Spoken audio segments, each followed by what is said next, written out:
Facultad de Contaduría y Administración, UNAM. 90 años de cambiar realidades.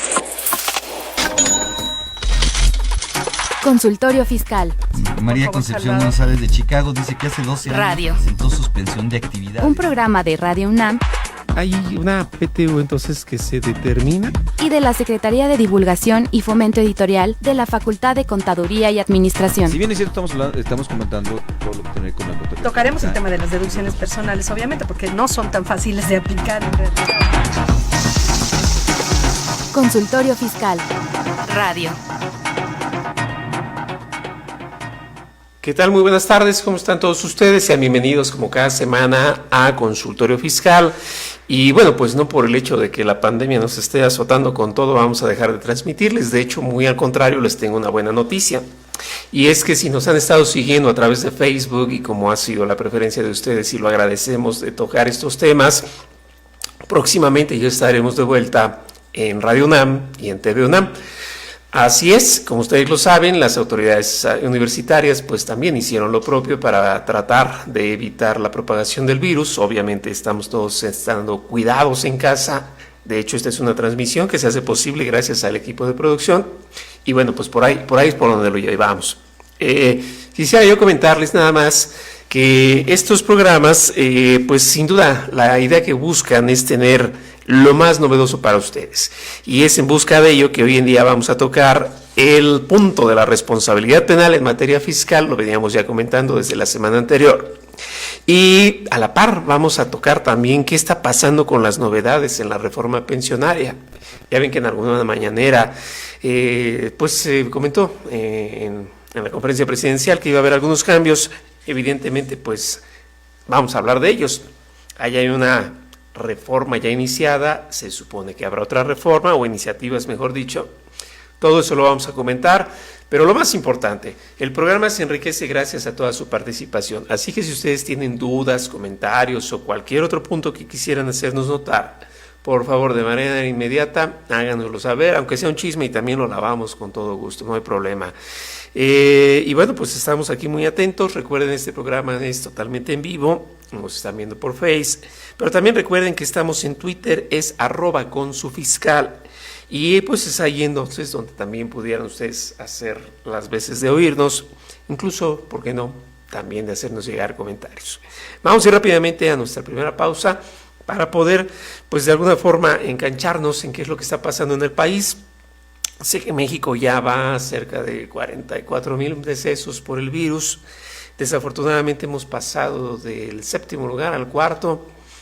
Yo sé que nunca nos hemos destacado por llegar al primero y espero que esta vez siga igual. Cuídense mucho, por favor. Se habla mucho de que los semáforos regresan a rojo, pero bueno, por esta hora descansen, olvídense de todo lo que está pasando como locura en la calle. Y les repito, vamos a tocar el tema de responsabilidad penal en materia fiscal, a la par que vamos a estar atentos de qué pasa con la reforma pensionaria o en las pensiones, si así lo quieren llamar mejor. Y bueno, pues vamos a nuestra primera pausa, en donde hablaremos de las cuentas claras y regresamos para arrancar con todo. Aquí estamos. Consultorio Fiscal. Radio. El físico atrae, pero quien resuelva tus problemas fiscales, ¡ay!, enamora.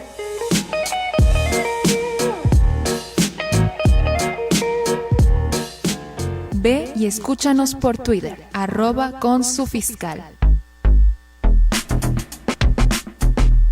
¿Sabes si lo que te dicen es verdad? Entérate aquí, en Cuentas Claras. Cuentas Claras. Es importante hacer del conocimiento de los contribuyentes y radioescuchas las sanciones que se interpondrán en cuanto a delitos en materia fiscal, de acuerdo a lo previsto en el Código Nacional de Procedimientos Penales. El artículo 108 del Código Fiscal de la Federación impone las sanciones a las que se hará cargo el contribuyente por defraudación fiscal, que son 1. Con prisión de 3 meses a 2 años cuando el monto de lo defraudado no exceda de 1.221.950 pesos. 2. Con prisión de 2 a 5 años cuando el monto de lo defraudado exceda de 1.221.950, pero no de 1.832.920 pesos. 3. Con prisión de 3 a 9 años cuando el monto de lo defraudado fuere mayor a 1.832.920 pesos.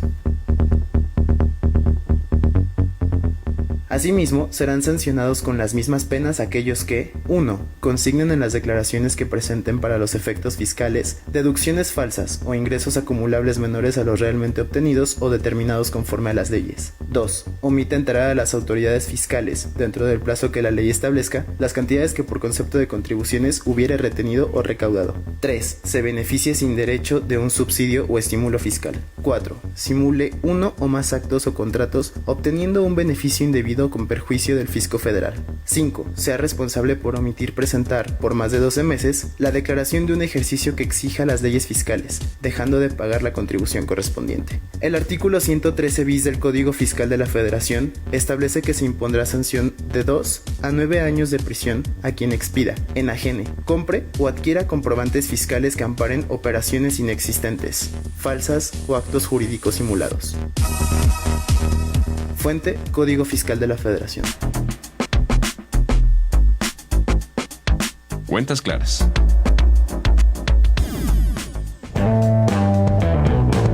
Acompáñanos a Consultorio Fiscal Radio por las redes oficiales de la Facultad de Contaduría y Administración. Facebook, FCA UNAM Oficial y Twitter, @ConsuFiscal. Perfecto, pues estamos ya de regreso y como lo prometido es deuda, pues vamos a hablar obviamente de todo esto de las formas de cuidado por la responsabilidad penal que sin duda siempre está presente. Yo sé que en alguna manera la gente se pregunta qué pasa, obviamente todos están atentos con que vendo mis acciones y me voy, el famoso recurso de alzada, que alzo mis cosas y me voy, pero fíjense que todo esto tiene connotaciones muy importantes, lo veíamos desde la semana pasada. El problema penal no solo es por no pagar bien, sino también por adeudar, es decir, después de una auditoría a sabiendas de que yo debo, me echo a correr, y bueno, entre eso la contraseña de infinidad de cosas, ¿no? Pero bueno, para esto nosotros tenemos a un invitado que nos va a ayudar a desarrollar el tema, pero bueno, de forma excelsa. Voy a tratar de leer un poco porque es vasto lo que él tiene dentro de su actividad. Él es licenciado en Derecho por la UNAM y es doctor en Derecho también por nuestra universidad. Es profesor de Derecho Administrativo y Políticas Públicas en el Instituto Tecnológico de Estudios Superiores Monterrey Campus Toluca. Y en el sector público se ha desempeñado en bastantes actividades, les platico algunas de ellas, en la Consejería Jurídica del Ejecutivo Federal. Fue subprocurador fiscal federal de investigaciones en la Secretaría de Hacienda y Crédito Público, también fue magistrado en el Tribunal Federal de Justicia Administrativa, en la Sala Especializada de Propiedad Intelectual, es socio director de la firma legal Spetzen. Y bueno, pues actualmente, déjenme les cuento, a reserva de que ahorita estamos lidiando todavía con algunos temas técnicos que esperamos, yo lo que lo tenía en vista, pero ahorita vemos qué podemos hacer. Sin embargo, para que no se me desanimen, les platico un poco, yo creo que eso vale la pena. Chequen muy bien, él escribió un libro, que aquí se lo pueden ver en pantalla. Él escribió este libro que se llama El Federalismo Mexicano en el contexto del Constituyente de 1856 y 1857. Como tal, este libro pues aborda un tanto los capítulos del federalismo que se dio en aquella época. Estamos próximos a presentarlo, Burgo Editores, de hecho el próximo martes ustedes lo podrán ver, la presentación a las 12 del día, totalmente gratuito, por eso me atrevo siempre a invitarles eventos totalmente gratuitos. Y bueno, para esta emisión del programa de hoy vamos a regalar 5 libros a las primeras 5 personas que nos escriban, y como otras veces le hemos hecho, nada más nos dicen el libro y por favor le ponen una dirección de correo electrónico para que nosotros pues tengamos un tanto la referencia de poder estar atentos a lo que va a ser el desarrollo de esta plática, y pues desde luego para poderles hacer llegar pues la obra como tal. Entonces estamos aquí muy atentos, insisto, por algunas cosas técnicas. Ahorita se comunica con nosotros, en tanto les leo un poco de lo que nos están escribiendo. Y bueno, pues aquí nos dice Mariana Guadalupe Juárez, buena tarde, doctor. También nos saluda Avi Contreras, dice excelente tema. Ricardo, buen tema. Y pues parece, Ramón, que ya estamos ahora sí listos, ¿verdad? ¿Sí me alcanzas hoy, Ramón? Bueno, ¿sí? ¿Ramón? Bueno, parece que estamos aquí con un poco complicado. Dice Ricardo CB, en caso de socio único en una SAS, ¿se le puede exigir la pensión a la empresa sobre qué base? ¿Sobre los ingresos o únicamente cuando repartan dividendos? Caray, bueno, pues son dos personas jurídicas diferentes. Aquí debemos estar atentos a que son cosas separadas. La sociedad no tiene por qué estar teniendo referencia con esto de los alimentos.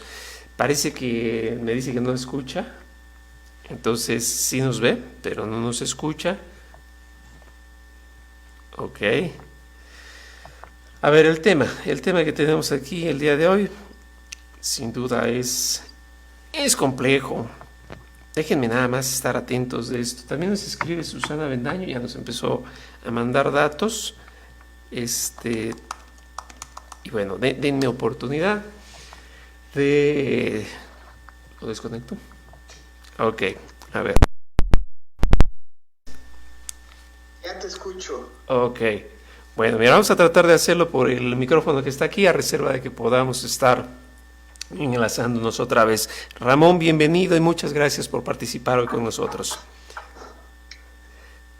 Bueno, mira, vamos a platicar un poquito porque aquí tienen algunas dudas, pero antes de las dudas yo quisiera ver si podemos contextualizar un tanto más el tema. Platicábamos la semana pasada, arrancando con esto, de la responsabilidad penal en materia fiscal y bueno, pues obviamente tú tienes amplia experiencia en todo esto. No se los dije a través de la presentación, pero si alguien escribió la ley de lavado de dinero fue el doctor Ramón Cabrera, quien participó ampliamente en todas estas actividades.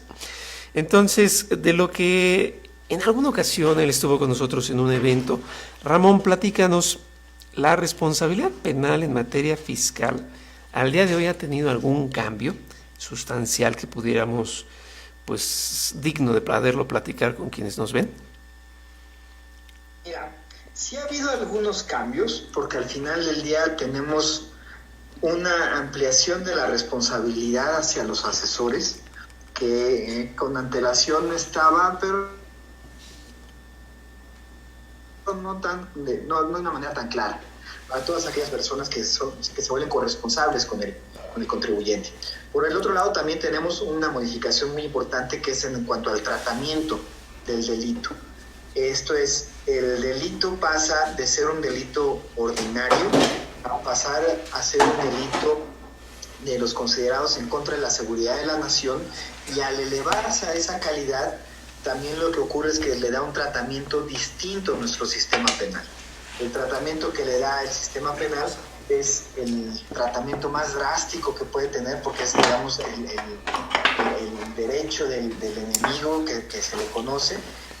Y este derecho del enemigo lo que implica es que no hay ningún tipo de condescendencia en cuanto al tratamiento.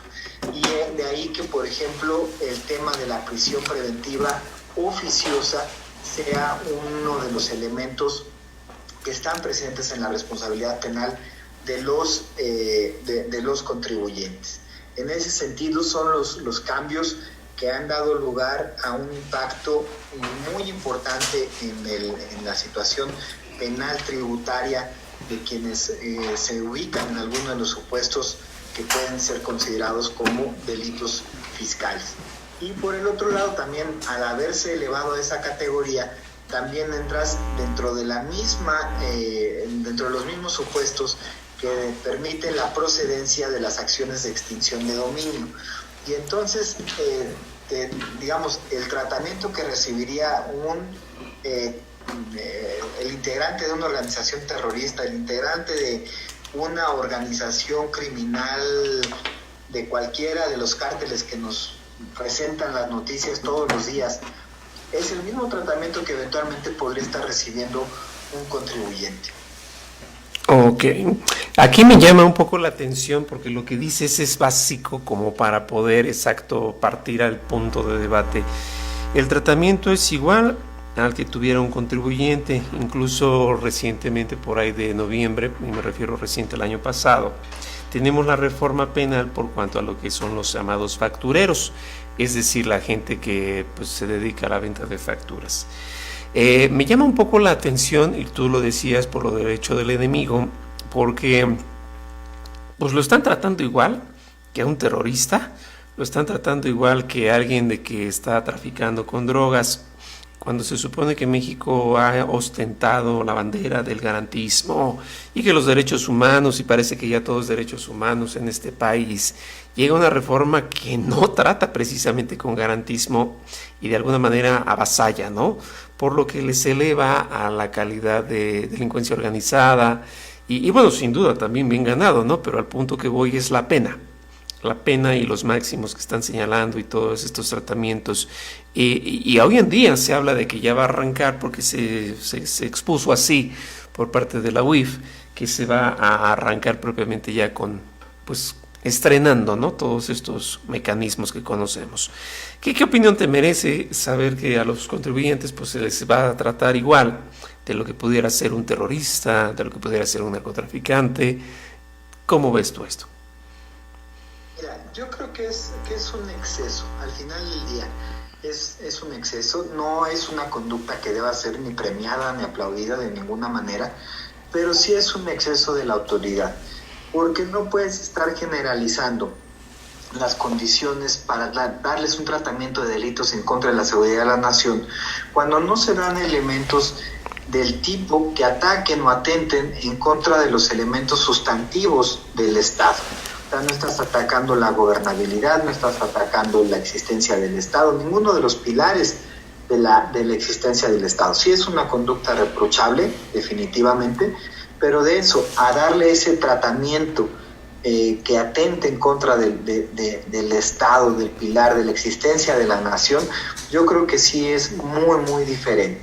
Yo creo que hay una desproporción y que eventualmente es un tema al que tendrán que entrar los tribunales, porque la clasificación la está haciendo el legislativo ordinario y es una interpretación que está haciendo el legislativo ordinario de una disposición constitucional en la que determinó establecer límites muy concretos a partir de un catálogo cerrado donde la prisión preventiva pasaba a ser un medio extraordinario como parte de los esquemas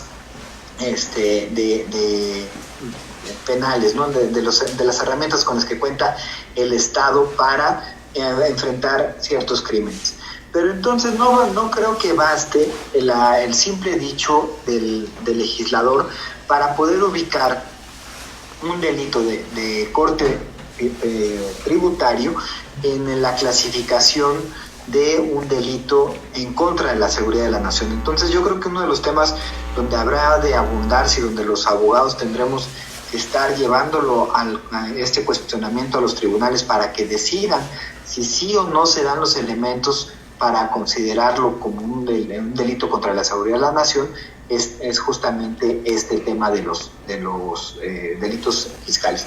Porque con la misma, cualquier otro delito eventualmente agravia a la sociedad, pero en esta tónica el legislador podría estar clasificando todos los delitos como delitos contra la seguridad de la nación, porque al final del día pues, todos atentan contra la sociedad y contra la federación.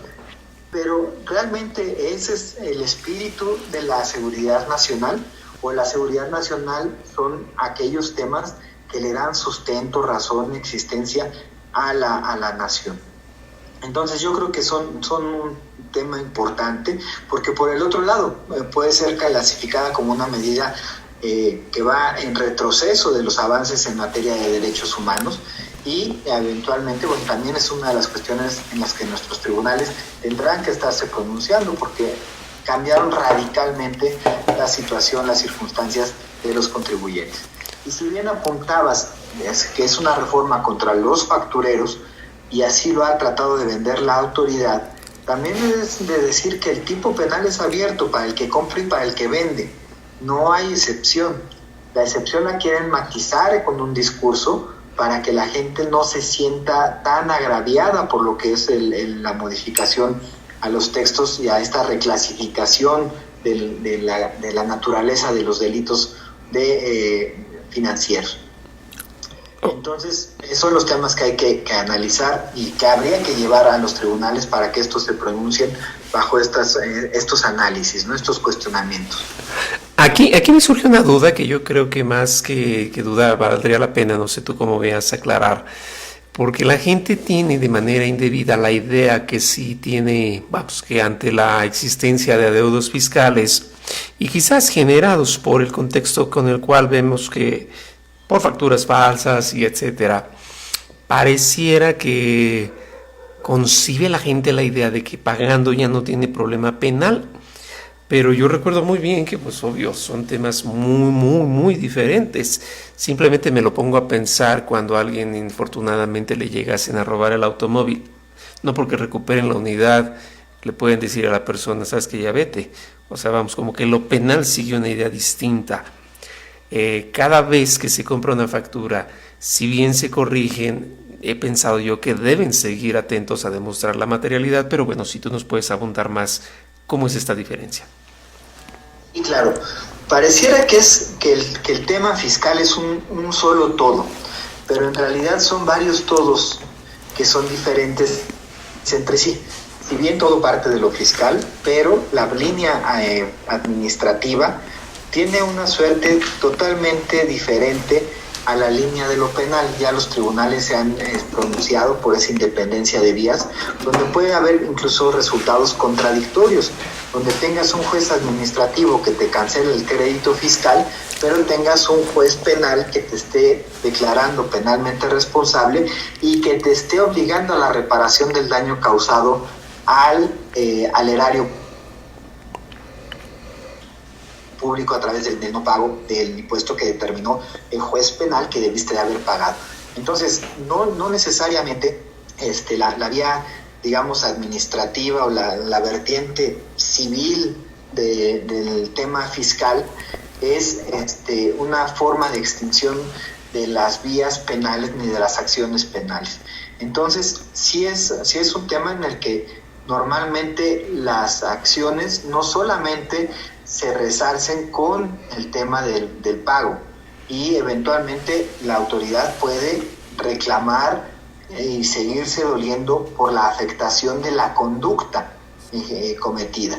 Entonces, el punto para agotar digamos, las posibilidades de la acción penal que tiene la autoridad y que tendría eventualmente la autoridad fiscal para empujarlas a través del Ministerio Público y que los jueces resolvieran, pues tendría que ser el perdón, porque al final del día el perdón fiscal en penal, en materia fiscal, sí abarca un perdón absoluto, pero el perdón administrativo no necesariamente abarca el perdón en la vía penal. Y bueno, suena incongruente, suena complejo, porque sí lo es, y bueno, el tema es que no puedes bajar la guardia ante una situación de esta naturaleza, y menos con un fisco que está ahorita tan ávido de obtener recursos de donde sea, de quien sea y como sea. Fíjate que lo que dices es bien importante por varios aspectos. Como bien lo dices, hoy en día el fisco va a buscar hasta donde se pueda, porque tenemos pues los compromisos que están surgiendo, en lo que vamos a platicar ya después al final de las pensiones, pero lo más importante, dentro del decreto de austeridad del 24 de abril, el presidente dijo que no va a darse más impuestos, pero no obstante hay más medidas asistencialistas. Entonces todo va a tener que salir del mismo rollo, y del mismo hoyo en donde estamos metidos, pues vamos a tener que estar atentos con esto. Sin embargo, para el caso de las facturas, lo que dices es bien importante porque se abre un abanico increíble. Por una parte está la parte civil, que mucha gente ha tendido a confundir la inexistencia civil con la inexistencia fiscal, y bueno, pues por ahí se ha hecho infinidad de debates y todo lo demás. Entonces puede haber un resultado civil de existencia, puede haber un resultado de inexistencia fiscal, pero bueno, esta puede ser solventada, el pago y lo que sea, pero a la par puede entonces surgir la parte penal y ya tenemos un circo de 3 pistas, por lo menos, ¿no? Y los documentos, tú dime si me equivoco, deben ser los mismos, aunque den una respuesta diferente en los 3 ámbitos.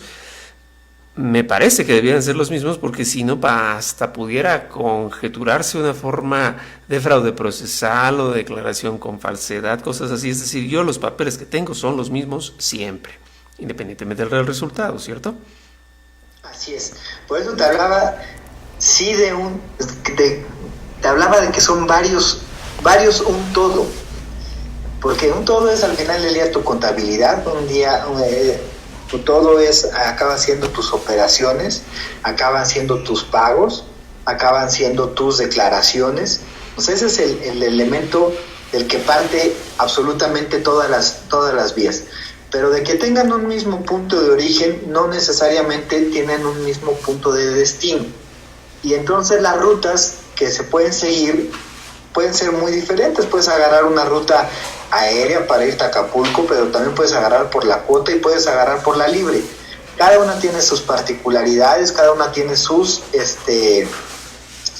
racionalidad, tiene sus ventajas, sus desventajas, pero al final del día, no obstante que tengas un mismo punto de origen y un mismo punto de destino, los caminos que pueden tomar las cosas pueden ser variados. Y algo similar es lo que ocurre en la parte tributaria. Las cuestiones que puedas estar evitando si agarras el avión es muy diferente a las eventualidades que puedes estar enfrentando si agarras la carretera libre, y muy diferentes a las eventualidades que puedes estar tomando si agarraste la autopista de puta. Cada una te va a presentar riesgos diferentes, te va a presentar escenarios diferentes, pero no por ello vas a dejar de atender la ruta en la que estés. Entonces, si estás ahorita en la ruta de peaje, pues tienes que estar cierto de que tienes que ir acompañado de dinero para pagar la caseta o de tu tag, o si vas en la vía libre, pues estar muy atento a que se te cruce la vaca o el perro, o más baches de los adicionales que hay en las autopistas. Y si vas en la ruta aérea, bueno, tiene otros riesgos también. Tendrías que también estar considerando que no puedes llevar contigo cierto equipaje arriba de la cabina. Esto es, cada vía tiene sus implicaciones, tiene sus características particulares, sus requisitos, sus reglas,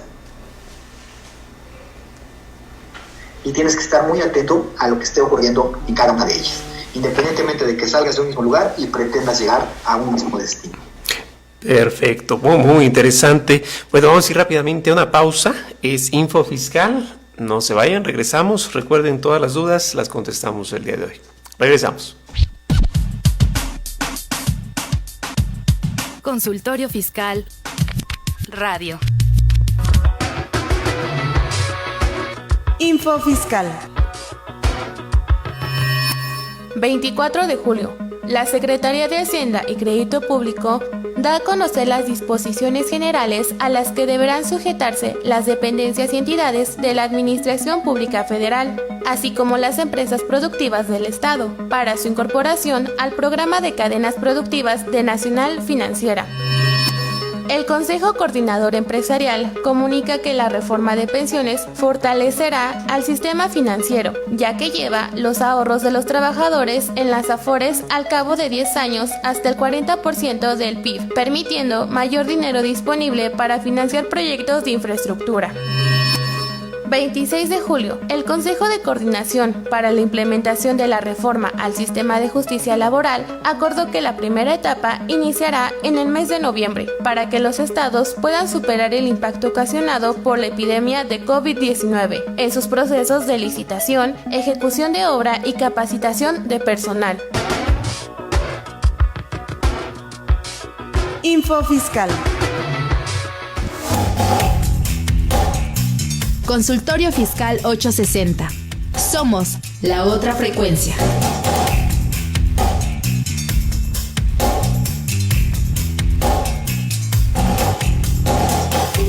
Ve y escúchanos por Twitter, @consufiscal.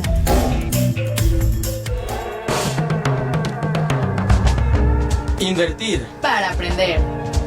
La Facultad de Contaduría y Administración de la UNAM, a través de su División de Educación Continua, invita al sector público y privado a formar parte de sus múltiples cursos, conferencias y diplomados sobre temas de contaduría, fiscal, administración e informática, con el objetivo de promover la vinculación profesional de la institución empresa-gobierno. Así que ya lo sabes, prepárate en Liverpool 66, Colonia Juárez, Alcaldía Cuauhtémoc, Ciudad de México.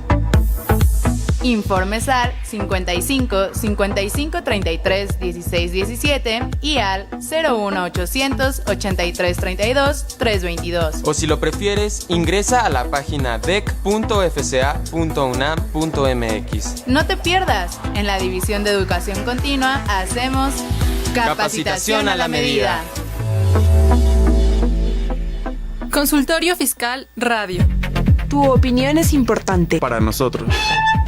Buzón de voz o en WhatsApp 5578 3696 17. Déjanos tu nombre, número telefónico y dirección.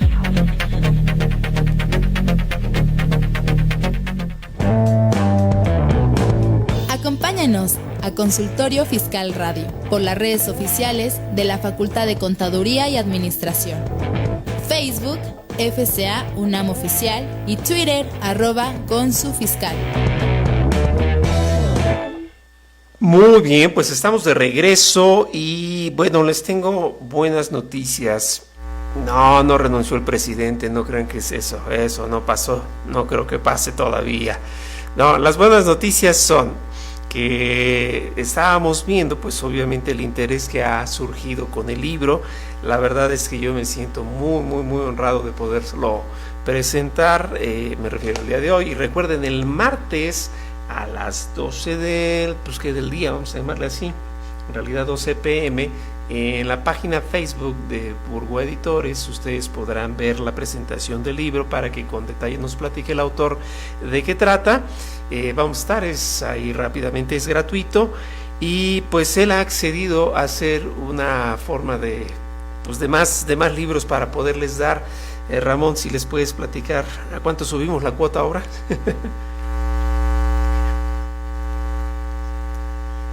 Excelente. Bueno, hay mucha gente que nos ha escrito y este libro, les platico, además de que pues nos lo van ustedes a recibir, a los que ya estén aquí con correo y todo, lo pueden encontrar también en Kindle. Ya ven que esto es a través de la Amazon, se meten tal cual y es más, mientras platicamos quizás ya hasta lo bajaron, entonces pues es otra forma, ¿verdad, Ramón? Donde lo pueden ahí encontrar.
Con los esquemas de distribución que fueron diseñados en los años 80 y que bueno, pues, al final del día hoy ya no están tan conformes con ese modelo de distribución. Así las cosas, es un tema actual, yo entiendo. Sí, claro, esto está, sé que se verá muy burdo, es como la cosecha de mujeres, nunca se acaba, así que siempre vamos a tener el problema del federalismo. Bueno, no seas malito, mira, a mí me ha llamado siempre la atención que de alguna forma la gente también puede ser, retornando al tema que hoy platicamos en lo penal, como un poquito ingenua. ¿Por qué ingenua? Porque me he dado cuenta que creen que solamente si se portaron mal o si compraron facturas pueden tener el tema penal. Y en días pasados me tocaba observar la inquietud de alguien que platico un poco la historia, pero si tú después nos ayudas a desarrollarlo. Alguien se interesaba en bienes de un contribuyente, de una persona, pero esta persona tenía todo tipo de deudas. Traía deudas con sindicatos, traía deudas con financieras, traía deudas con el fisco federal, traía deudas con el fisco local. Y yo recuerdo que en sus años el licenciado Lisandro Núñez, en aquel entonces administrador general de recaudación, había establecido la idea de el fraude a acreedores. Me queda claro que cuando un contribuyente tiene un adeudo y se muestra en insolvencia adrede, pues evidentemente pudiera surgir esto. El tercero, pues es adquiriente de buena fe. Pero ¿hasta qué grado tenemos que cuidarnos todos? Porque también hoy en día la buena fe parece ser una especie en extinción, principalmente por la ley de extinción de dominio. Entonces, abonando en todos estos temas, Ramón, no sé si pudieras platicarnos a fondo. Sí, yo creo que, mira, y volvemos al tema de actualidad. El fenómeno de la pandemia está impactando en todos los niveles, en la parte económica.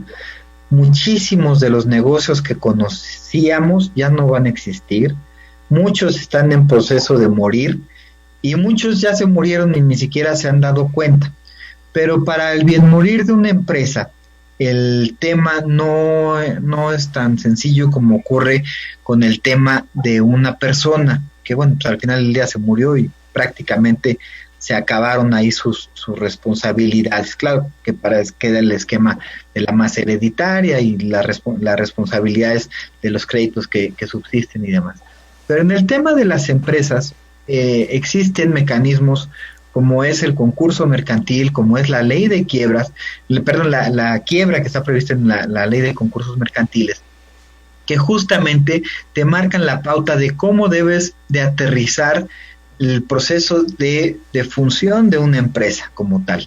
Y en ese sentido, bueno, tiene reglas muy claras, tiene reglas de que el patrimonio de esa empresa tiene que ser cubierto de una manera adecuada entre los distintos acreedores, que hay distintas clases de acreedores. Tienes los trabajadores en primer término, tienes después al SAT y el Seguro Social como deudores en segundo nivel. Después tienes acreedores preferenciales, que son aquellos que tienen garantías,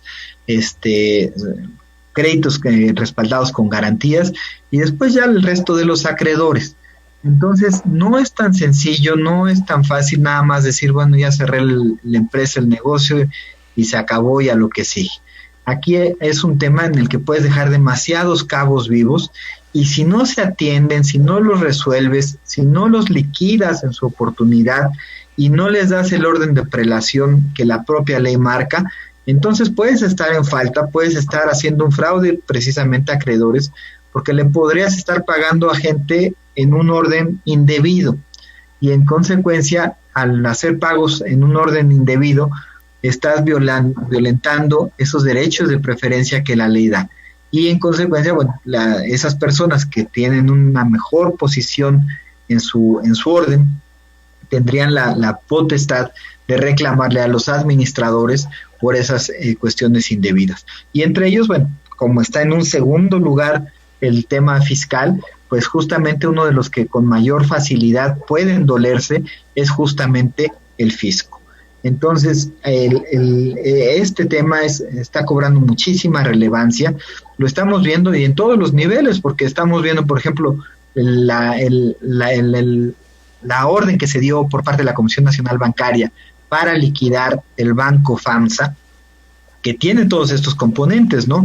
Tienes que en un primer lugar estarán sus trabajadores, en un segundo lugar estará el fisco, en un tercer lugar están todos los acreedores que tienen respaldados con garantías los créditos que hayan otorgado, el banco, que es el deudor, digamos, frente a estos acreedores, y otros inversionistas que no necesariamente están respaldados por el IPAB, por los montos de sus aportaciones. Y entonces estos inversionistas están hasta un tercer lugar. Y entonces si estos procesos de liquidación no se llevan a cabalidad, cumpliendo con los órdenes que establecen las leyes, pueden generar graves problemas. Y así las cosas, bueno, es entendible que muchas personas le pretendan cubrir primeramente. Tuvimos un corte. Bueno, vamos a continuar de cualquier manera platicando, a reserva de que ahorita pudiéramos estar nuevamente en contacto con nuestro invitado. Aquí estamos ya. Con el tema de cumplir y de cubrir en el orden de prioridades. Ok. Es decir, entonces la gente debe estar más que cuidadosa. La buena fe de los terceros adquirientes pudiese verse afectada, por ejemplo, en este caso, por participar sin saberlo en acciones. No sé si me expliqué. Ajá. Sí. Bueno, platicábamos, si la buena fe de los terceros o los terceros adquirientes tuvieran o debieran tener un cuidado adicional por todo lo que pues pudiera traer escondido a aquella persona que pues es obviamente deudora de muchas más. La buena fe, ¿hasta dónde tendría un límite ya? Bueno, la buena fe está totalmente acotada, o sea, yo creo que es más bien ya es una pieza de museo, porque si bien las leyes te hablan de la buena fe, y empezamos por la legislación fiscal, que parte de la buena fe del contribuyente, y a la hora de que vas con la autoridad, tienen todo el prejuicio en contra del contribuyente, tienen toda la reversión de la carga de la prueba en contra del contribuyente. Es más, te piden que les lleves hasta los papeles que ellos tienen ya documentados en la contabilidad electrónica. Entonces dices, bueno, pues si esto fuera de buena fe y tú ya lo tienes, ¿para qué me lo pides, no? Entonces, bueno, empezamos por ahí. En el tema de extinción de dominio también se arranca la ley con que, bueno, la propiedad es de buena fe y todo lo que tú quieras, pero ven y demuéstramelo. Entonces, la buena fe no debería de ser una cuestión a demostrar. Al contrario, históricamente y en la doctrina, la mala fe es la que se tiene que acreditar.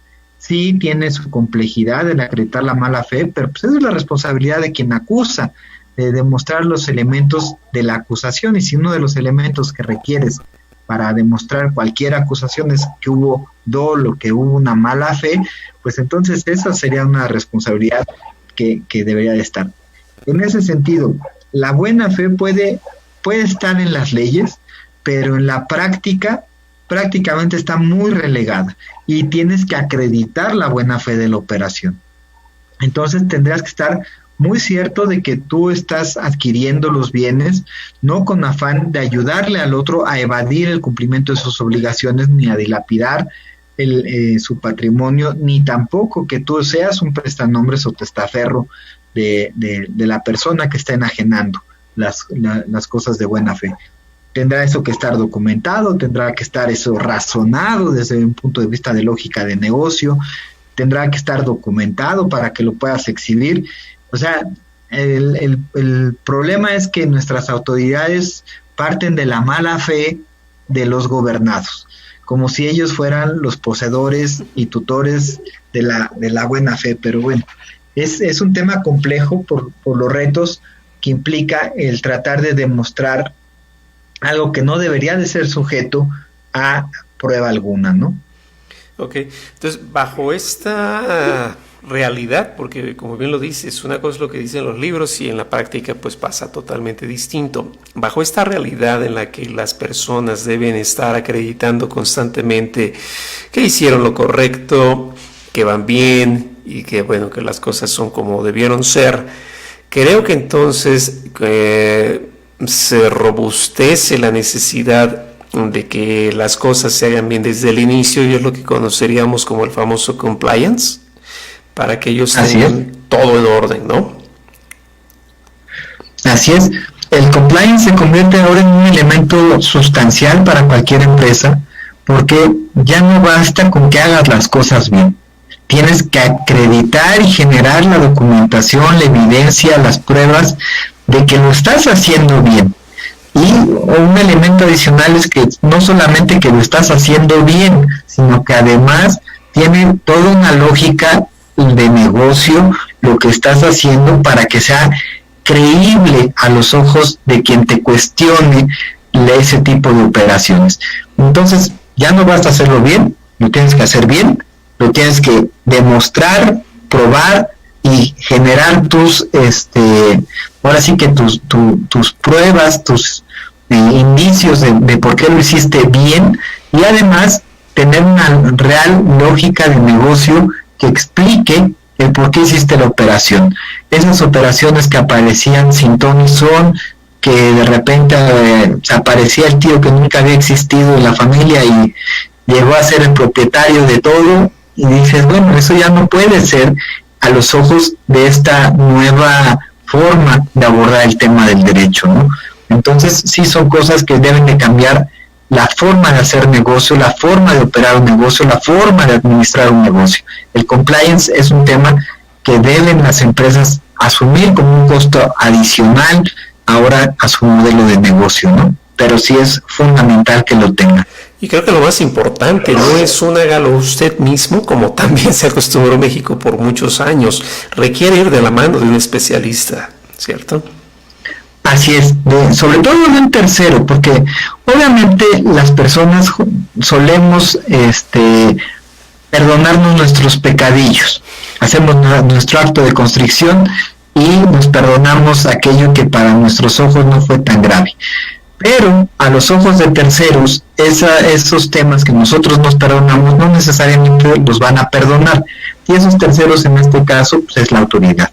Entonces lo más importante para poder estar seguros, solventes y en una posición de firmeza ante la autoridad es que alguien extra nos acompañe en ese proceso y nos diga, mira, esto está mal hecho, esto lo tienes que corregir, esto lo tienes que documentar, que nos vaya guiando y que no nos quedemos con ese simple acto de contrición personal, sino que realmente se refleje en los nuevos papeles, en los nuevos documentos, las nuevas evidencias que tenemos que generar, documentar, resguardar para eventualmente probar ante la autoridad.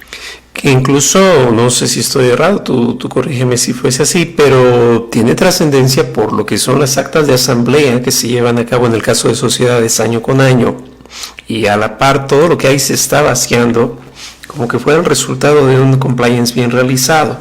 Es decir, si las operaciones están bien, pues ahí se vacía. Si están mal, ahí se va a vaciar. En algún momento va a constar si se hizo o no se hizo. Cuando se vacía, si votan por sí o si votan por no, pues depende si lo tutelan o no. Y bueno, creo que de ahí se sigue, ¿no?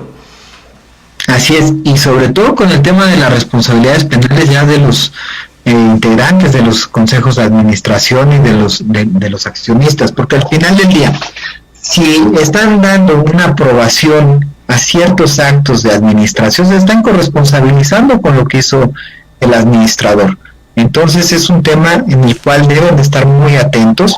Esto sí no es nuevo, hay un caso emblemático de una aerolínea que quebró allá en la época de la epidemia del A1H1 de la influenza, en el cual justamente hubo una vinculación a la temática del fraude fiscal que se le imputó a esa empresa por la falta de los enteros, porque justamente los accionistas al momento de estar votando estaban aceptando que había un adeudo y que no se había cubierto ese adeudo, entonces estaban en total conocimiento del hecho, y eso quedó totalmente documentado y eso les costó enfrentar acciones penales, ¿no?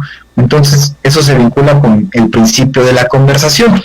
Sí es muy importante ahora estar muy atentos a todas las nuevas responsabilidades que están presentes en el mundo de lo tributario. Ya no se agotan con los meros actos del administrador, ya pueden tener repercusiones en otros ámbitos, y eventualmente la importancia de documentar, de hacer las cosas bien y dejar constancia de ello. Ok. Caray, eso es algo que se debe cuidar día a día, como la vida misma se hace, día con día. Y bueno, pues antes de agradecer a nuestro invitado las aportaciones que nos hace el día de hoy para pasar pues a lo que después sería otro tema de novedad, no sé si gustes dejarnos los datos, Ramón, para que nos puedan, pues obviamente, se puedan contactar la gente, ¿no? ¿Dónde sería posible? Mira, nos pueden contactar en mi correo, que es r.cabrera@spetzen.mx, y en nuestra página web también www.spetzen.mx, y en nuestra página de Facebook, que es Spetzen SC. Ahí nos ubican en la página del despacho, o en Twitter también en @Spetzen_SC. Excelente. Recuerden el libro, que hoy se obsequiaron 10 ejemplares. Ya vimos aquí todo el cúmulo de correos. Bueno, tomaríamos los primeros 10. Se va a presentar el siguiente martes a las 12 del día esta coedición de Burguá Editores y Spetzen.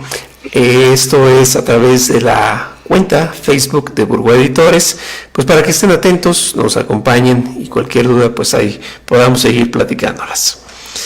Doctor Ramón, muchas gracias por el acompañamiento el día de hoy. Vamos a ir a... Muchas gracias, Carlos. Y muchas gracias a tu auditorio por regalarnos un rato de su día. Así es. Pues vamos a ir a una pausa brevemente y regresamos para seguir comentando temas. Regresamos. Consultorio Fiscal Radio. En déficit, con José Silvestre Méndez.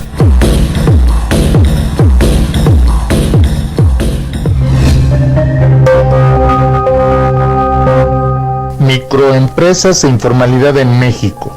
En julio de 2020, el Instituto Nacional de Estadística dio a conocer los resultados de los censos económicos levantados en 2019. En este programa se realiza un breve análisis de dichos resultados para demostrar que México es un país de microempresas e informal. Algunos datos del censo son: existen en el país 6.269.309 establecimientos, con un crecimiento anual de 2.1% de 2015, que son los censos anteriores a 2019. El personal empleado en dichas empresas pasó de 29.6 millones de personas en 2014 a 35.463.625 millones de trabajadores en 2019, con un crecimiento promedio anual en los 5 años de 3.7%, es decir, crece más el empleo que el número de empresas.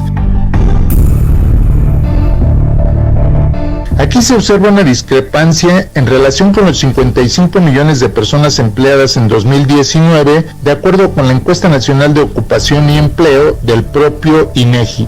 La explicación es que el 64.5% de trabajadores censados son los trabajadores formales, en tanto que los no registrados, que son 19.5 millones de personas, representan los trabajadores informales, es decir, el 35.5% del total de empleo. Somos un país en el que sigue prevaleciendo la informalidad de manera significativa. El censo señala que el 48.7% del personal ocupado labora en los servicios, el 23.1% en el comercio, solo el 18.8% en las manufacturas y el 9.4% en el resto de actividades, incluidas las agropecuarias. Si se suman los ocupados en servicios y comercio, que también es un servicio, se observa que en este sector trabaja el 71.8% del personal ocupado. Es en este sector donde se concentra la mayor parte de trabajadores informales, que incluyen ambulantaje y comercio informal.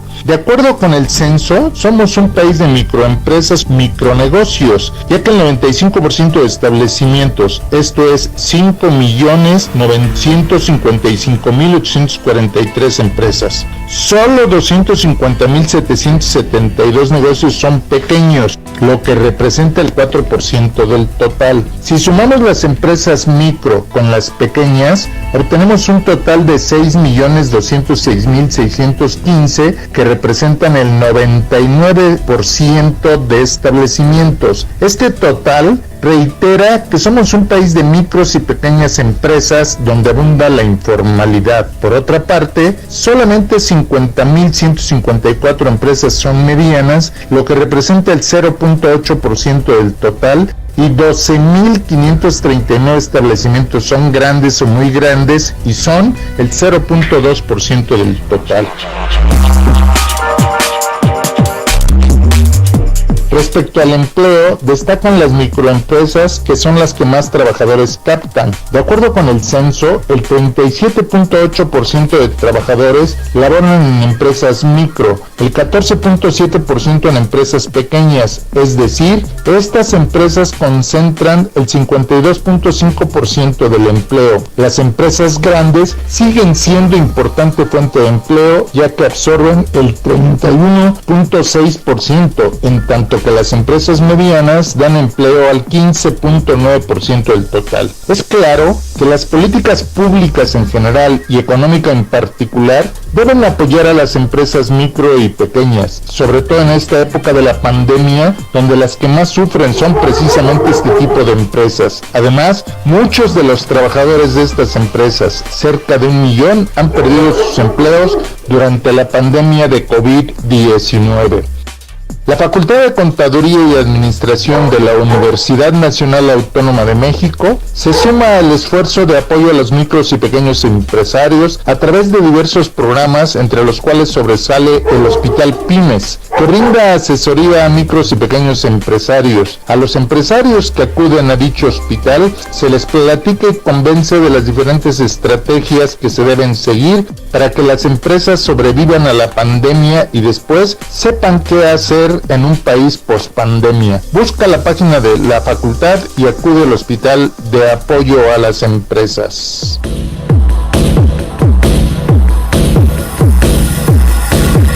En déficit, con José Silvestre Méndez.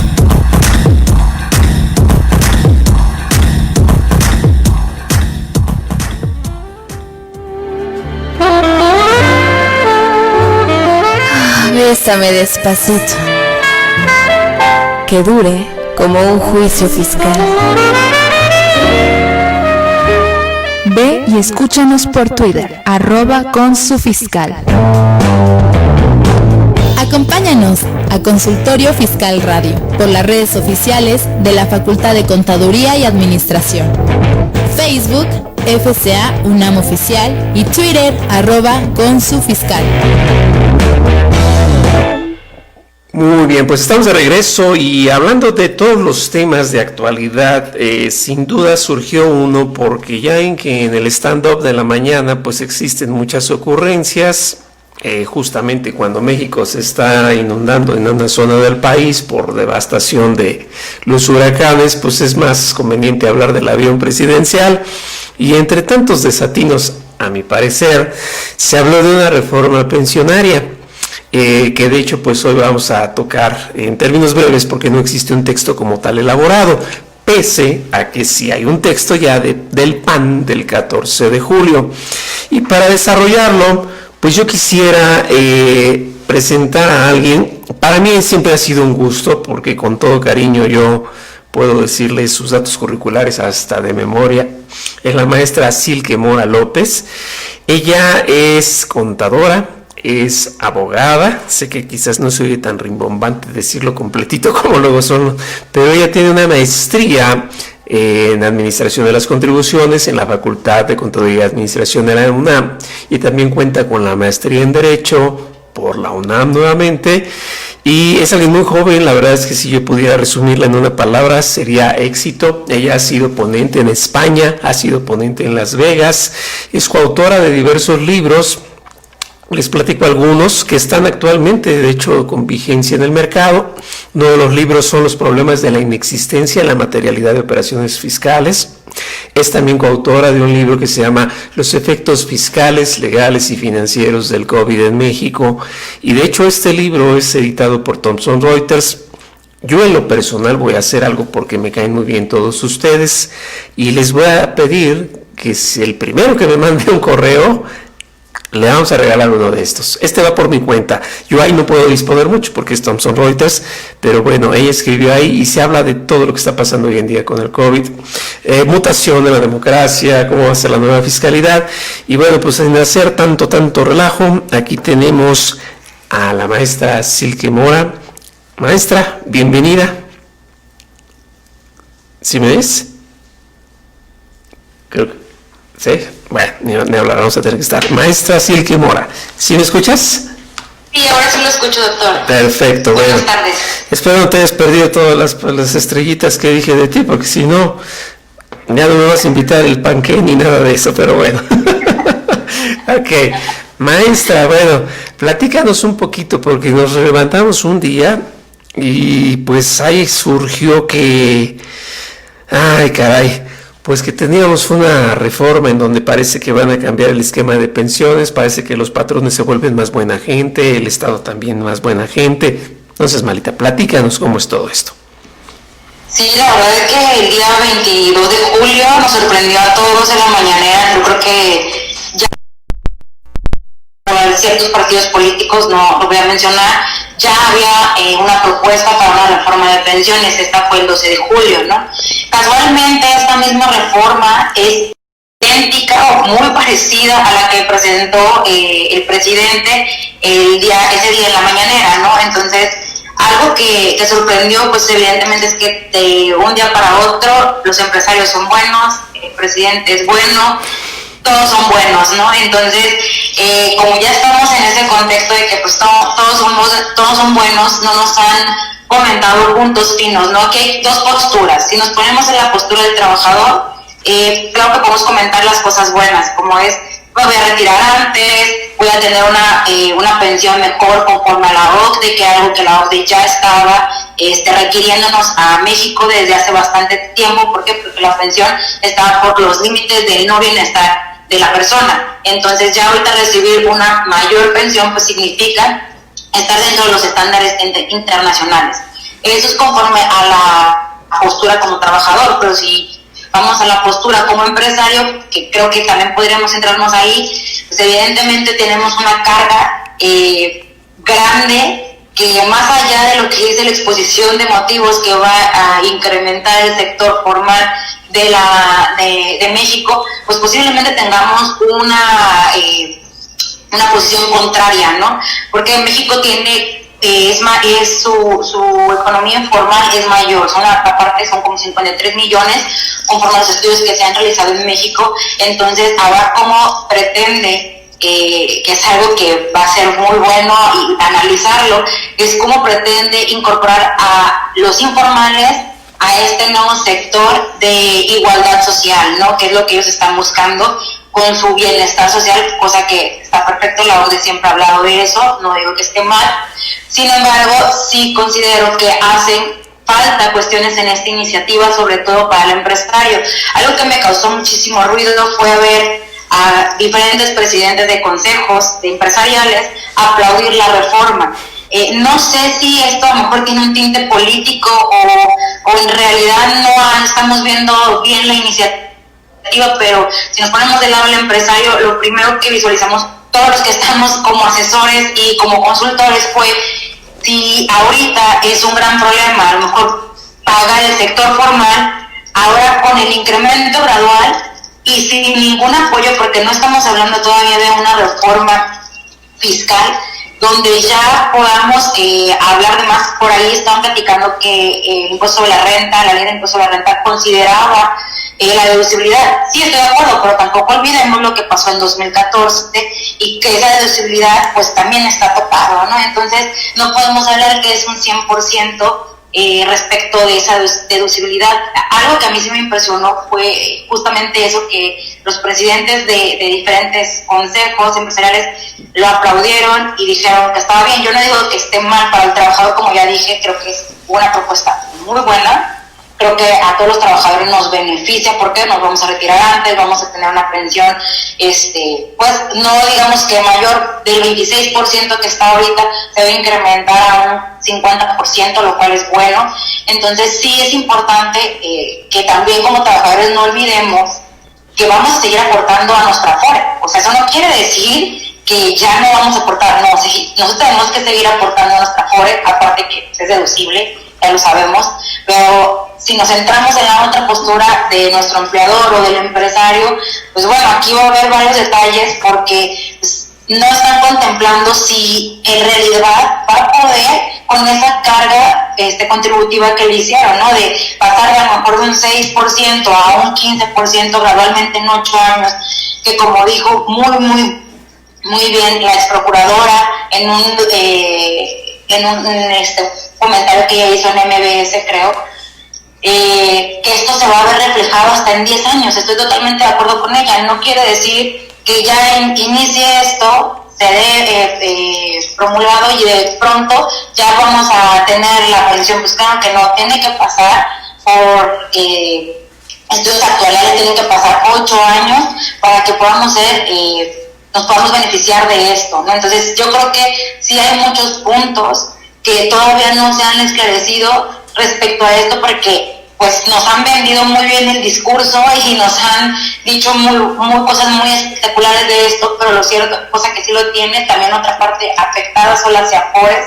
Las Afores son las que coordinan para poder tener rentabilidad en nuestras Afores, son las que también lo manejan.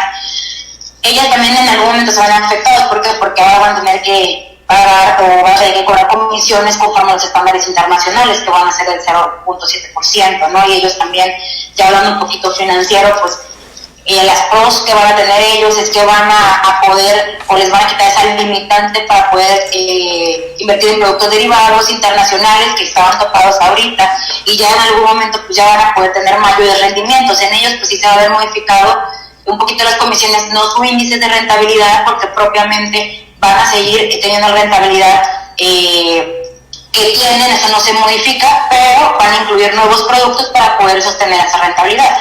Pero bueno, aún yo veo que el empresario sigue siendo el más afectado. No sé cómo todavía el Estado va a poder subsanar esa parte, porque la mayor carga la tiene él. El Estado no se hizo cargo, siguió con sus mismos aportaciones, lo cual a mí me hubiera parecido fenomenal que el Estado también se hubiera puesto la camiseta y hubiera dado una aportación mayor, y que en algún momento esto pueda acarrear otras circunstancias, ¿no? Hemos visto cómo está el sector formal ahorita, cuántos empleadores han tenido que dar de baja empleados porque no pueden por la situación del COVID, ¿no? Entonces sí va a ser una circunstancia muy importante y un efecto muy importante, tanto financiero como fiscal, que necesitamos ver cómo es que se va a disminuir o cómo van a apoyar al empresario. Más allá de que todos hayan aplaudido esto, pues yo no veo tanto por qué aplaudirlo, al menos por el sector empresarial, y espero ver los cambios. No todavía sé que estamos en ese proceso, espero ver más acerca de ese proceso, pero ahorita no lo veo. Como que es una propuesta, bueno, exacto, la falta de la letra en la iniciativa, porque no la tenemos como tal, no se ha visto, es lo que todavía genera más zozobra. Con base en lo que ya existe de parte del PAN, la iniciativa, entendemos que gente que así lo desee puede entrar de forma voluntaria al régimen obligatorio, y pues ahí es donde empieza todo a mancharse, ¿no? Porque pues es gente que va a tener que aportar y pues de alguna forma por ahí vamos a poder tener un hueco. Lo que tú dices también es muy importante, que se pueda realizar esta forma de pues de utilizar los fondos pues para generar más y todo lo que ya antes se limitaba, ahora no, quizás es lo que tengas felices a muchos empresarios, ¿no? Porque puedan pues tener la fórmula exacta para tener allá un beneficio. Tere García nos hace una pregunta y dice, si creen que esta propuesta realmente llegue a realizarse, por lo que se comenta ya muchas empresas están muertas. El dinero, como indica el profesor Burgoa, puede tenerse de muchas formas, pero en un tiempo se va a acabar. Puede tener un tinte político, pero creo que no es nada real. De ahí la duda si esta llegue a formalizarse como tal. Bueno, como un antecedente, en mayo ya hubo una propuesta de iniciativa para pues modificar el tema de las afores y que esas puedan administrar directamente por el gobierno, no hay que olvidar esa parte. Y en algún momento también nos dijeron que esto no iba a ser real. Creo que lo platicamos aquí usted y yo, doctor, y estaba otro conductor con nosotros, me acuerdo, y platicábamos que más allá de no creerlo real, sí lo creíamos real, y tan real es que ya hay una propuesta para esto, ¿no? Entonces, sí creo y considero que vaya a ser real. ¿Por qué? Porque además de tintes políticos, el discurso y conforme los peldaños que ha tenido este gobierno van a un bienestar social, y justamente esta iniciativa va tendente a un bienestar social para los trabajadores, o solamente para los trabajadores. Entonces, sí creo que sea real. Un aspecto que comenta es cierto. Hay muchas empresas que pues, ahorita ya no están funcionando, y es uno de los principales comentarios que hacemos nosotros y criticamos, que cómo van a involucrar al sector informal en esto si ya el sector formal ya lo está viendo que no es posible, ¿no? Hemos visto también cómo el sector informal ha crecido porque lo han visto como un punto para generar ingresos, y mientras esa cuestión no cambie, mientras no haya políticas consistentes para cambiar eso, pues entonces no va a haber un gran cambio. No seas malita, mira, la gente a veces se nos pierde con el tema, desde luego no todos pues son especialistas en el punto. ¿Cómo va a ser eso de que el sector informal se va a involucrar con el formal? Platícanos un poco más a detalle para que todos lo ubiquen. Ok, una de las pautas también de la iniciativa es que los freelance, como se les llaman, o aquellos que trabajan por su cuenta, puedan registrarse ellos mismos en el Seguro Social, cosa que antes no pasaba porque necesitabas un empleador. Ellos se van a registrar y van a poder ahora sí cotizar semanas. Es de la manera que ellos ven involucrar al sector informal al formal, ¿no? Sin generar ningún otro tipo de condiciones patronales, sino que ellos mismos se van a acudir al Seguro Social. Que de hecho es algo que al día de hoy no existe, porque, a ver, lo voy a poner en perspectiva y tú veme complementando de favor. La gente cuando estaba por llegar a una pensión y quedaba sin trabajo, pues andaba buscando quien por favor lo pudiera asegurar, y otra forma es continuar pues por permanencia propia, ¿no? Pero de alguna manera cuando hoy en día se platica de que alguien ingrese voluntariamente, se sabe que al final de todo este esfuerzo económico, a diferencia del primer caso, pues no nos tendría, si acaso, la atención médica, pero no tienen las prestaciones, y creo que con esto ahora sí las va a tener. La famosa, las pensiones no contributivas y todas esas cosas. Y dices, oye, pues espérame, pues entonces, ¿cuál es el premio de haber trabajado y de no haber trabajado, no? Así es. De hecho, creo que también con esta práctica se pueden utilizar de mala manera en cuanto a los derechos laborales, ¿no? ¿Por qué? Porque van a utilizarlo simplemente para pagarle y que él mismo esté realizando sus cuotas. Entonces, si es algo que puede, si no se limita, como bien dijo usted, no lo hemos visto el de otro partido político que por ahí nos llegó, pero no hemos visto principalmente este. Entonces hay que esperar a ver qué nos dice, ¿no? Sí nos lo ha venido muy bien, como lo he dicho, nos los ha venido muy bien, pero no hemos visto cómo viene este producto que nos están vendiendo, ¿no? Y sobre todo aspectos que se pueden utilizar para malas prácticas. Claro, un socio que hoy en día sabe que puede entrar, y bueno, ya lo que sabemos, ¿no? Que se hacen pasar por empleados, de alguna forma pues ya les abren la puerta para muchos otros puntos. Vamos a ir rápidamente a una pausa, pero como bien dices, lo han vendido muy bien. Ahora falta como la película Show Me the Money para que veamos que en verdad es correcto. Vamos a ver qué trae la revista Consultorio Fiscal en el número 742 y regresamos para seguir comentando el tema. No se vayan. Consultorio Fiscal Radio. En su edición 742 Consultorio Fiscal, como siempre, presenta interesantes artículos de corte fiscal, jurídico, laboral, contable financiero y de prevención de lavado de dinero. Como primer tema, en la oportuna sección que tenemos durante la contingencia, Miguel Ángel Suárez Amador analiza la importancia y los efectos fiscales y legales de la quiebra, como segunda etapa del concurso mercantil y en consecuencia de las problemáticas generadas entre los contribuyentes y sus acreedores por el COVID-19. Por su parte, Georgina Ivonne Ramírez Esquivel expone los pormenores del buzón tributario del Instituto Mexicano del Seguro Social, su obligatoriedad, ventajas y recomendaciones para evitar complicaciones al respecto.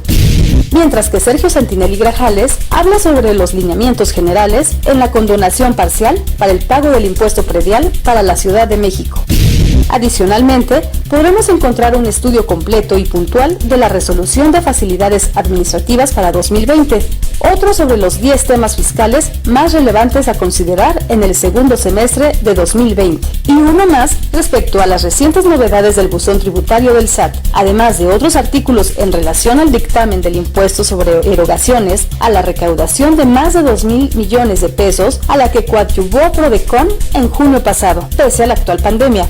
Y finalmente, las principales disposiciones publicadas en el Diario Oficial de la Federación como quincena tras quincena. Estos y otros temas de gran interés en el número 742 de Consultorio Fiscal. Suscripciones a los teléfonos 5616-1355 y 5616-7755. También a través de la tienda electrónica publishing.fca.unam.mx o en la revista electrónica consultoriofiscal.unam.mx.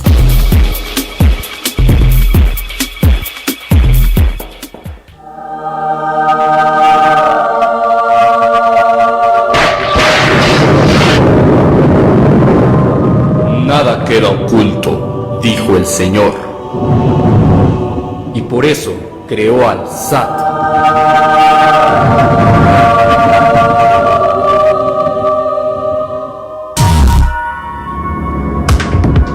La pandemia de la COVID-19 ha derivado una emergencia sanitaria mundial, acompañada de una profunda crisis económica y social. Por tal motivo, la Facultad de Contaduría y Administración de la UNAM ha elaborado una serie de cápsulas dirigida a las pequeñas y medianas empresas. Generamos ideas que se pueden convertir en oportunidades. ¿Cómo recuperar tu empresa? Hospital para Pymes. ¿Se puede reinventar una empresa? Hospital para Pymes. ¿Cómo encontrar nuevos modelos de negocios? Generamos ideas que se pueden convertir en oportunidades. Mayores informes en hospitalparapymes@fca.unam.mx. La Facultad de Contaduría unida, trabajando a distancia.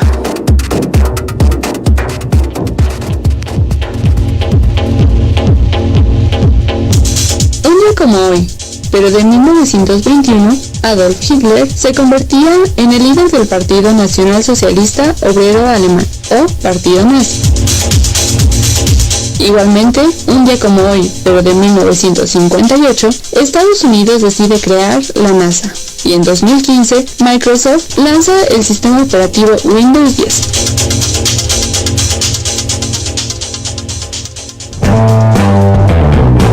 Acompáñanos a Consultorio Fiscal Radio por las redes oficiales de la Facultad de Contaduría y Administración. Facebook, FCA UNAM Oficial y Twitter, @ConsuFiscal. Ok, bueno, pues estamos de regreso y si nos ven muy contentos es porque estamos vivos todavía y sin pandemia, que es lo más importante. Decíamos de broma que antes la gente traía el preservativo y hoy en día trae el cubrebocas, así que esto es mejor que... Está cubierto uno de todas formas, ¿no? Maestra Silke, ¿me escuchas? ¿Sí me escuchas? No, bueno, ok, entonces vamos a desconectar. Ustedes disculpen, nada más es que luego por ahí, a veces dependiendo del equipo, nos podemos oír o no nos podemos oír. Pero bueno, maestra, ya me escuchas ahora sí. Ahora sí lo escucho. A nuestro público, dos comentarios. Primero dice María Guadalupe, la maestra María Guadalupe Juárez Flores, como dice la maestra Mora, la carga fiscal es más para el patrón y de inicio les cuesta mucho dar seguridad social a los trabajadores. Con esta reforma a lo mejor disminuye que el patrón dé seguridad a los trabajadores. Pues creo que es lo que se espera, ¿no? Que pues, si me sale más caro, pues menos te contrato. Patricia Suaznava, un afectuoso saludo, una gran amiga. Dice, hola, buenas tardes. ¿Esta reforma beneficia a todos los colaboradores o solo a los de determinados ingresos? ¿O solo a quienes, perdón, doctor? ¿A todos los colaboradores o solo me imagino a todos los trabajadores o solo a los de determinados ingresos? No, o sea, beneficia a todos. Sí, los que tienen menores ingresos, es lo que se ha comentado que van a tener una proporción diferente, porque son los de salario más bajo, pero esta reforma es para todos. Ok, entonces ese es lo malo, de que sea para todos implica que se sale de los trabajadores para la gente que no ha cotizado y de alguna forma pudiera entrar con esto. A ver, así es. Quiere decir que si el patrón va a tener que pagar más, puede ser que contrate menos. Pues sí, ¿no? Pues sí. Es la lógica pensar, y si el gobierno le debe invertir más, le va a restar a otro lugar. Es como pagar una tarjeta de crédito sacando dinero de la otra y al final del mes y así me la paso. Hasta que infla todo y queda totalmente inflado, entonces ya no hay para dónde movernos, y es justamente lo que varios economistas han visto justamente de esta propuesta.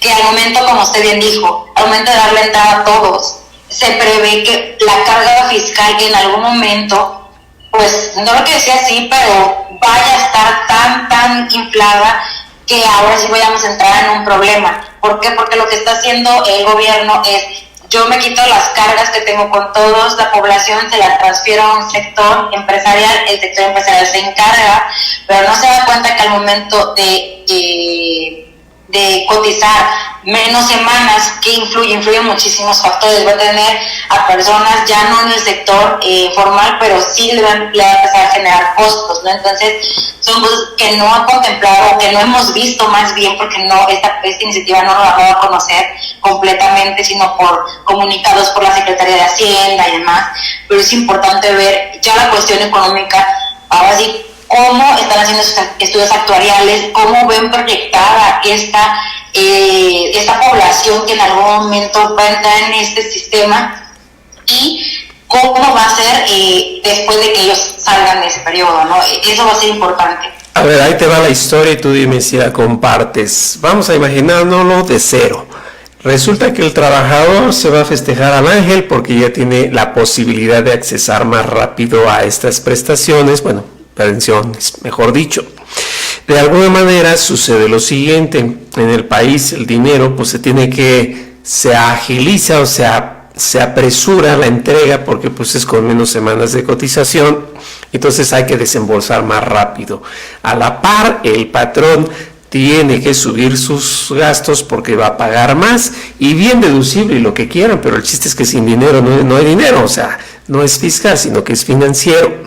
Entonces, por un lado le estoy dando más rápido a la gente, por el otro lado le estoy dando a que el patrón haga un gasto mayor. Hasta ahí vamos bien visto desde el trabajador, pero si los que son los patrones, incluso en italiano se llama el datore di lavoro, o sea, los dadores del trabajo, si no tienen la economía suficiente, pues no hay para dónde jale. Entonces, y si el Estado no tiene el dinero, no hay para dónde jale. Y sí, muy felices con los pobres, perdón, yo estoy a favor, por Dios, démoslos eso y más, pero que haya de dónde salga, ¿no?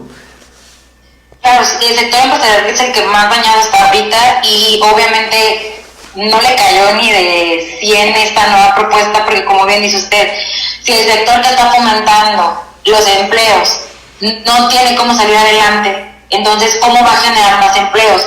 Algo que sí me gustaría compartir es: el gobierno no genera empleos, y es algo que nos debe quedar muy claro. El gobierno no genera empleos. los que generan empleos es la iniciativa privada. Y si la iniciativa privada no tiene inyecciones de capital, entonces no va a haber empleos y tampoco va a haber la fluctuación monetaria que esperamos. Entonces es importante que el rescate a este sector se dé. ¿Por qué? Porque sin ellos ni tampoco se va a poder llevar a cabo la propuesta, como bien dijo usted, doctor Burgoa. ¿Por qué? Porque por más que esté la iniciativa y se pueda promulgar y exista y demás esta reforma de las pensiones, pues lo cierto es que si no hay dinero, ¿cómo pagar el seguro social? Por más, como usted bien dijo, a los aspectos fiscales dejemos de lado, esto más financiero. Si no hay un aspecto financiero que salve a estas empresas, pues no va a haber poder esa reincorporación de personas del sector formal, mientras no haya un cambio significativo, como bien dije, de políticas públicas que son necesarias en diferentes ramas, no solamente el de seguridad social. Seguridad social afecta muchísimas disciplinas más, que es algo que no se ha visto. Entonces, sí es importante que lo vean, ¿no? A ver, lo voy a decir y me disculpo con todos, es solo mi comentario, no me lo tomen a mal, escúchenlo bien. La reforma, bueno, más bien el Estado no está generando opciones de economía y de crecimiento, solo va a generar pobres felices. Perdón porque se oye peyorativo, pero ellos mismos hablan de la palabra pobre. No estoy diciendo que los pobres los va a volver ricos, no, está volviendo a los pobres felices con la ilusión de algo que se puede acabar mucho antes de empezar, porque si el patrón deja de contratar en la lógica de que le salen más caros, pues ya para qué hablamos de llegar al kilómetro 10 y desde el inicio vamos ponchados, ¿no? Así es. Otro de los cambios, doctor, que es, al menos lo publicó la Secretaría de Hacienda, es que la prescripción de los derechos se va a eliminar. ¿Eso qué quiere decir? Que los titulares de las cuentas individuales o sus beneficiarios podrán recuperar el saldo remanente en dichas cuentas aún después de 10 años de obtener el derecho a la pensión. Entonces, aquí también se va a ver muy interesante cómo es que vamos a quitar cómo van a quitar esa prescripción, porque pues sin duda era algo como la estrellita de esta ley de pensiones, pero bueno, vamos a ver cómo viene. ¿Cómo avanza? Mira, va muy bien, eres muy taquillera. Marta López dice una situación difícil, lo del COVID-19, para todos los que se queden sin empleo, otro problema más, ¿cómo le va a hacer todas esas personas para tener sustento? Aumento de desempleo. Erika Palacios dice, sí creo que es una propuesta que aún está verde, pero está verde y fumada, porque yo creo que solo ellos se le entendieron, que tiene un buen propósito. Pues claro, dicen que todo está lleno de buenos propósitos, ¿no? Ya de por sí a muchos empleados se les tiene asegurados con el salario mínimo por outsourcing, muy bien dicho, por lo que sus puntos avanzan a cuentagotas, porque las empresas chicas y medianas no pueden costear tantos pagos, o simplemente pues yo creo que no quieren, ¿no? Avi Contreras dice, por favor comenten qué pasa con las personas que por la necesidad han tenido que recurrir a trabajar en las abusivas plataformas como Uber y otras donde no hay ninguna garantía como trabajador. Bueno, eso sí nos lleva a otro tema completamente distinto. Yo creo que si no tienes inconveniente, Avi, aguántanos tantito y yo te sugiero que mañana lo sigas viendo. Ya ves que en la mañana estamos atentos también. No es la mañanera, este es un programa muy distinto, más serio, y ahí vamos a estar hablando de todo esto. Bueno, el presidente piensa, dice Mercedes Garduño, que lo van a querer más porque regale dinero. Ya ven que es abrazos y no balazos, tienes toda la razón. Entonces, pues un presidente que no es apto para subirse al ring y darle duro y a los malos, y bueno, lo demás sale sobrando. Pues hemos llegado ya prácticamente al final, maestra. Te agradezco muchísimo la intervención porque verdaderamente pues es un tema que está ardiendo y desafortunadamente ni siquiera hay leña, ¿no? Pero bueno, es como cuando la gente fuma con un dispositivo en lugar del cigarro. Muchas gracias por tu participación. A usted, doctor, muchas gracias por invitarme y a todo también el estudio por sus atenciones, y muchas gracias a todos. Recuerden los libros en donde ella coparticipa, es algo así como Los problemas de la inexistencia en la materialidad de operaciones y los efectos fiscales, efectos fiscales y legales y financieros del COVID en la pandemia, por Thomson Reuters. Y bueno, pues a todos ustedes que nos ven, agradecerles que estén al día hoy con nosotros. Miren, repito nuevamente todos, vamos a mañana a seguir platicando estos temas. Recuerden, a las 9 en punto vamos a hablar de los acuerdos mercantiles en la pandemia. Y bueno, pues recuerden que si se han perdido algún número, si quieren estar atentos de todos los programas, pueden entrar a la Face de la Facultad de Contaduría y Administración, incluso a la misma página de nuestra facultad, en donde van a poder estar muy atentos de todo lo que esté pasando.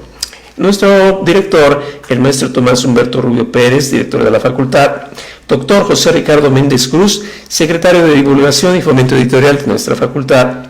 Y en la producción, por parte del Departamento de Medios Audiovisuales, Virginia Cruz, Karina Estrada, Mariana Romero, Úrsula Jara, Tania Linares, Miriam Jiménez, Alma Villegas, Alan Torres, Sergio Martínez y Nezahualcóyotl Jara, y todos ellos hacen posible que, aunque se ve facilito, aquí estemos. Y recuerden que esto es muy importante, seguir al tanto, seguir al día. Muchas gracias otra vez, maestra, por participar con nosotros. Nos vemos a la siguiente y recuerden que obrar con legalidad es obrar con seguridad, así que no se dejen engañar. Sigamos viendo, nos vemos a la que sigue. Hasta luego. Consultorio Fiscal, un programa de Radio UNAM y de la Secretaría de Divulgación y Fomento Editorial de la Facultad de Contaduría y Administración. Consultorio Fiscal Radio.